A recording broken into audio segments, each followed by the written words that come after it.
Twice a year for centuries, an eerie phenomenon has appeared from the Mekong River in Thailand.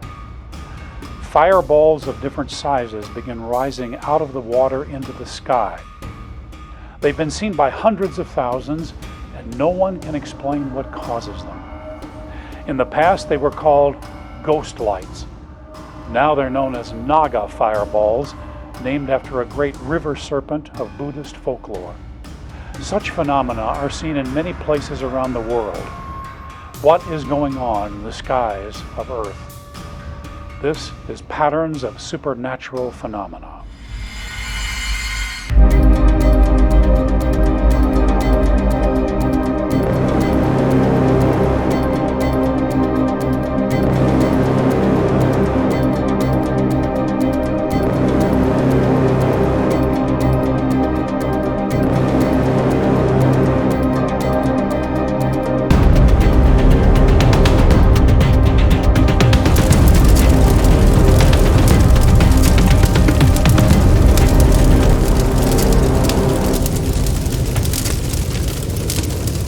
October 8th of 1871 was a terrible day. That was the day the Great Chicago Fire started. In the horrific blaze, 17,500 buildings were destroyed. 90,000 people, 1 in 3 residents, were left homeless. While only 120 bodies were found, it's believed that 300 people died. The fire burned for 2 days and cost $4.5 billion in today's money. The popular understanding is that the fire was started by Mrs. O'Leary's cow that kicked over a lantern. The truth is that no one knows how the fire started. It was attributed to Mrs. O'Leary by the Chicago Tribune, which had a history of anti-Irish xenophobia. According to eyewitness descriptions, tornadoes of fire rose 100 feet into the air, howling like thousands of evil spirits. What has been forgotten is that October 8 was a night of fire across large swaths of America. Spectacular fires swept over the entire Midwest, including Iowa, Indiana, Illinois, Wisconsin, Minnesota, and the Dakotas. Wisconsin suffered the greatest loss of life with 1,500 dead. 1,100 died in Peshtigo, Wisconsin, where the fire burned a swath 10 miles wide and 40 miles long. Most frightening was the attributed cause of those fires. Eyewitnesses state that a gigantic, still unexplained fireball swept low across the sky, and it didn't act like a meteor. Peshtigo is a small town in northeast Wisconsin. The record of that hideous fire is maintained in the town museum. Most of the eyewitness accounts come from children who lived through the hellstorm. Young Wesley Duquette remembered it this way. These are his words. When balls of fire started coming down from the sky, my mother and father took us to the spring and wrapped us in wet quilts. My sister saved the sewing machine by wrapping it up too. We had a team of oxen. One of them stayed at the spring with us, and the other strayed away and burned. We had a shed of colts, and you could hear them thrashing as they burned. My brother wanted to open the shed door, but my sister was afraid he would burn to death too. My mother and father were temporarily blinded. I went to see Mrs. Reinhardt, our neighbor, and I found her dead. I liked her a lot, and that really hurt me. Her shawl had not completely burned, and I took the corner that was left and kept it with me for many years. Carrie Jackson was only 4 months old on that terrible night. She tells her family's story. When the fire came, my father was sick, and he stayed in bed until the house caught and he had to run. My uncle took my brother and hurried out of the house. My mother wrapped me in a baby blanket and told my dad to come with us. He told us to run into a plowed field. My uncle carried my brother with him somewhere we didn't know. But my mother took my father's advice and hurried into the field. My mother and I were saved, although Mother told me that my blanket caught on fire about 45 times and she beat it out with her hands. When the house caught on fire, my father joined us. We were saved, but my uncle and brother were lost. My father found one of my brother's shoes and some ashes. Most of the ashes had been blown away, but we knew they were dead. Martha Newberry Kuhn wrote a letter to her sister. October 10, 1871. Dear Mary, I have bad news to tell. Charlie and his 2 little boys are gone. Oh, what a horrible death. There was a tornado of fire swept over the farming district. It came on us very suddenly. Charlie and his family started to flee. They got about a half mile from home when they went into a little pool of water. Charlie had the 2 children and some things he was trying to save. He passed through the water thinking to get farther away from the fire. Grace turned back into the water and was saved. In the water were Brother William and his family, his wife and baby, and his wife's sister. They were all that remained. Oh, Mary, it was truly a night of horror. It rained fire. The air was on fire. Some thought the last day had come. My father, 4 brothers, 2 sisters-in-law, and 5 of their children, 2 of Grace's and 3 of Brother Walter's are gone. George went over to see if he could find their bodies. He found Charlie and the children about 5 rods from where Grace was. Charlie and Jessie were lying on their faces, and Frankie was sitting down by a stump with his hands up to his face. Poor, poor little ones. My mother was saved, but poor old father, he was burned, and most all of my brothers. Grace counted 89 bodies dead within the space of a half mile. There were probably 300 dead. George found the bodies of all our folks except 3. He's going tomorrow with some men to bury them. It is too horrible to write about or to believe. Oh, if they have only gone to heaven. All I can think of is those dead bodies lying there in the woods. Your sister, Martha. Witnesses remember seeing a young girl, 16-year-old Helga Rockstead, running desperately to escape the flames. She had waist-length hair, and as she ran, her hair caught on fire. Almost instantly, her head burst into flames, and then her whole body was engulfed. In the history of our country, the Peshtigo fire is one of the worst events for loss of life. Yet it has been forgotten except by the people who live in the area. What we could call a materialist view of this horrible thing blames all of it on bad forest management, wood buildings, and dry weather. Also, there had been other fires in the area. Certainly all of those played a part, but that doesn't explain the sightings of fireballs in the sky across the Midwest or the fires that burned the same night far away. The fireball phenomenon of 1871 was hardly an isolated event. Such manifestations have appeared around the world over many centuries. A strange meteoric procession was observed on the 9th of February 1913 across Ontario. Eyewitness accounts were published in the May-June edition of the Journal of the Royal Astronomical Society of Canada. I quote, "As seen from Western Ontario, there suddenly appeared in the northwestern sky a fiery red or golden yellow body, which quickly grew larger as it approached and had attached to it a long tail. Observers vary in their descriptions as to whether the body was single or composed of 3 or 4 parts with a tail to each part. This body or group of bodies moved forward on an apparently perfectly horizontal path with peculiar, majestic, dignified deliberation and continuing its course without the least apparent sinking towards the earth. It moved on to the southeast, where it simply disappeared in the distance.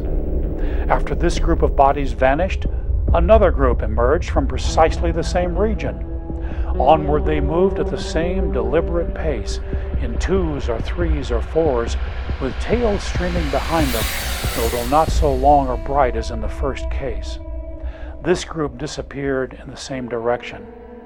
A third group followed with less luminosity and shorter tails." End of quote.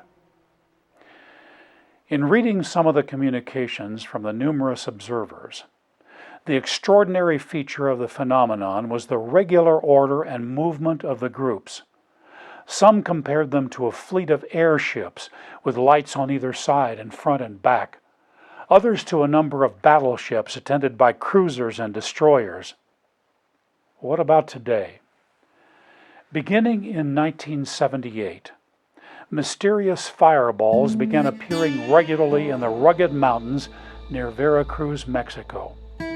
Residents reported that these objects executed what appeared to be intelligent maneuvers.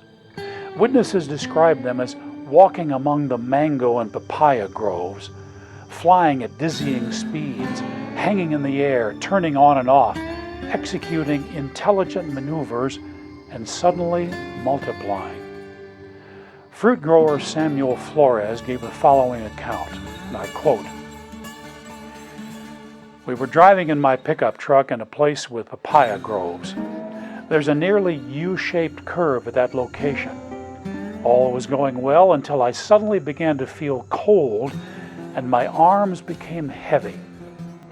When I was about to reach the curve, two powerful lights lit the driver's side. Must be a car, I thought.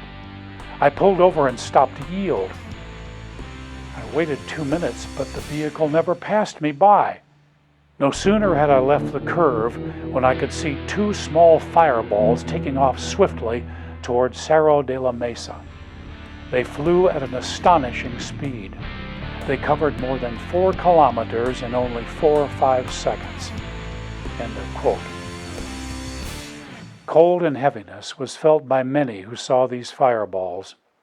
Throughout history, thousands have experienced such frightening manifestations. Some cultures viewed them as spirits of the evil dead who were forced to wander the earth. Others as omens of disaster. In Hawaii, fireballs have been considered a curse sent by an enemy. An Hawaiian woman named Elima describes them this way, and I quote, "A kualele is what they call a fireball, and it is sent by someone who wants you dead. I've seen this, so this is not a legend, it's real. A kualele is like a flying god, and that's exactly what it does, it flies. And if it fell in your yard, or if it fell on your house, someone in that house is going to die. It's a fireball that has a tail, and when it hits the ground, the ball will explode, but the tail will keep on going, like a lizard tail. This would happen usually at night. At night, you could see it fly in the air. I've seen a kualele several other times. When my mom and dad were pastors, I remembered going to Kona. We were all in the car, and then this kualele fell right in front of our car. But because my mom and dad were Christians, then we just prayed. But I remember the tail going. Yes, it was really scary. Really scary." End of quote. All such supernatural phenomena, whether traveling in a vast formation across the sky, flying through an orchard, landing in front of your car, or in 1,000 other forms, cause bewilderment, foreboding, and very often sheer terror. And they can actually kill people. I'd call that evil. So is all of this just superstition? Not to the people who have seen the phenomena. Clearly, whatever is behind such manifestations is powerful and has an organized sense of will. It operates with purpose, and the initial goal of that purpose is to create confusion. But that is only the beginning. Out of the confusion, it tries to generate fear, and from fear, it hopes to gain control.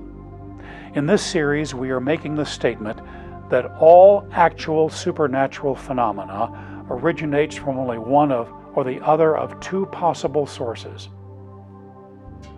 On his deathbed, the great Christian philosopher G.K. Chesterton is reported to have said these last words: "The issue is now clear.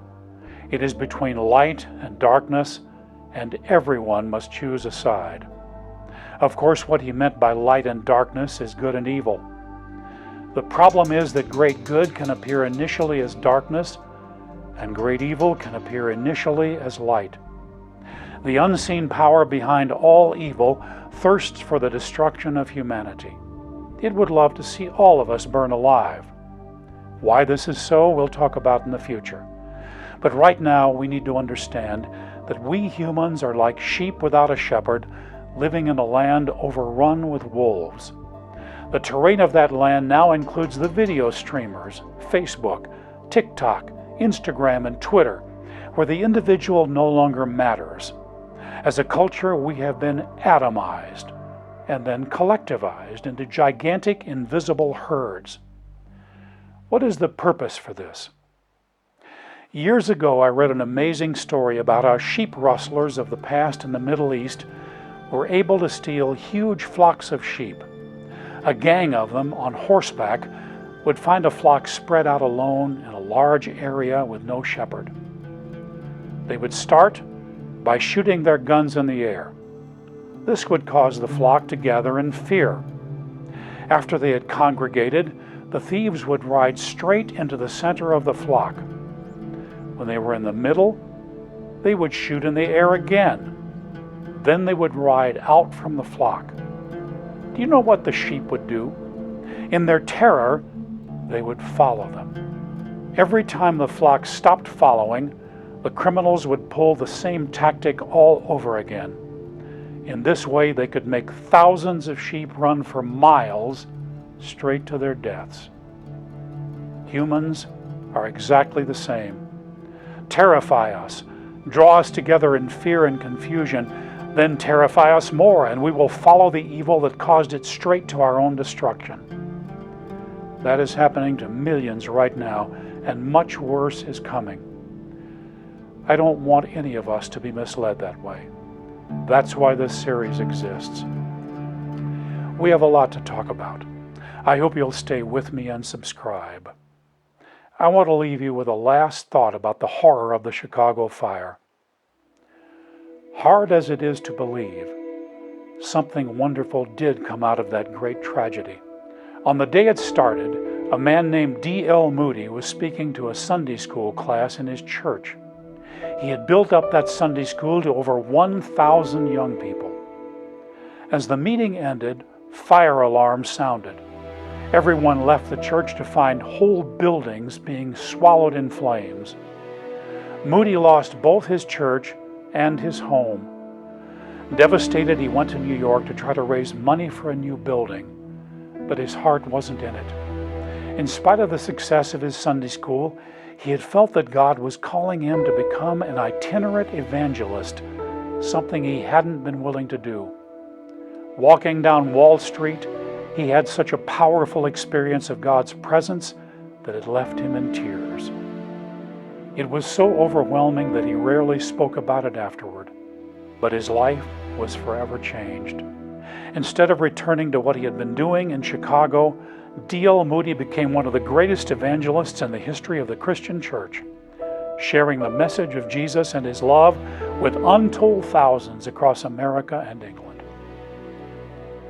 The Great Chicago Fire had pushed him out, which proves one thing. For those who have given their lives to Jesus, the Messiah, the eternal King, as it says in Romans 8:28, all things really do work together for good for those who love God and are called according to his purpose. I hope that's you.